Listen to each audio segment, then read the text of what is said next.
So I'm joined by Dr. Johannes Clauss from the TU Munich, and he's just given a keynote talk, the final one at ICC 2014, on the subject of mobile devices for a better health.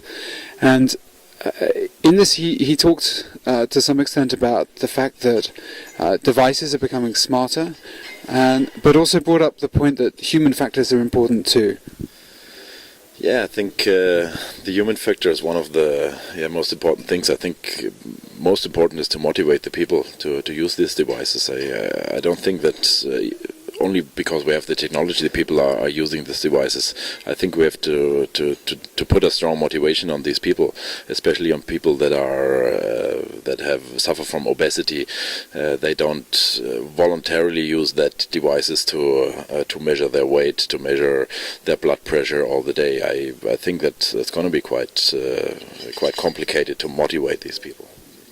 And what ways can we use technology, either existing or upcoming technology, in order to help better motivate patients and people with chronic diseases or people with obesity to adhere to their prescription regime or their, let's say, the weight loss program or exercise program? I think the key feature is giving them feedback.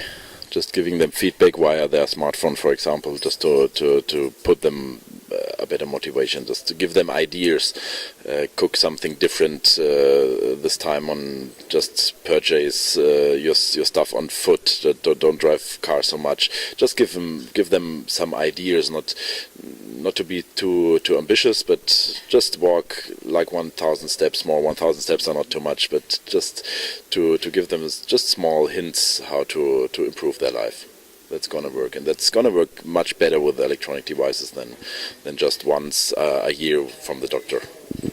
So you explained that the traditional model is that a patient would visit the doctor once every, let's say, month or 3 months or 6 months, have something measured, get a prescription or some lifestyle recommendation, and then they don't always do what they're told. How does it normally work? So normally it works like that. The patient is going to the doctor's office, and every 3 months, and the doctor says, please improve your lifestyle, please do more exercise, please take your medicine all the days, and think what happens is that people just leave the doctor's office and they say, okay, I'm gonna go to the doctor's office in 3 months. I start with the exercise tomorrow. I start with taking my pills. Poof. Not so important, and what's going to happen is that the compliance is going down, and people don't take their medicine, and just before they go back to the doctor's office they think, oh, better I take my pills, better I do a bit of exercise now, and what the doctor sees at the doctor's office when he measures the blood pressure is a complete other picture than in between. And if I use these devices, I just can measure every day, and the patient knows that this data is existing, and this data can be seen by the doctor as well, and that motivates the people just to do something for themselves.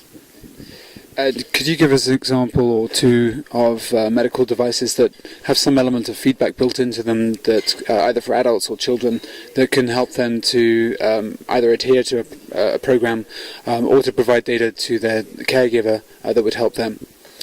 Yeah, so for example, the spirometer that spin-off of our institute did, it's a spirometer especially for children, and they can measure with the spirometer, and in the same time the data is going to the database, and from the database you can give once the feedback to the children. You can do especially integrate an inhalator, a therapy for these patients, and control the therapy as well with these devices. And additionally, you can what they did is kind of a gamification. They built a game device for these spirometers. You connect that to a screen, and the children can do a small game, just moving a bird up to get some mosquitoes, and that's working a lot. It's a big motivation for the children. It's nice to see.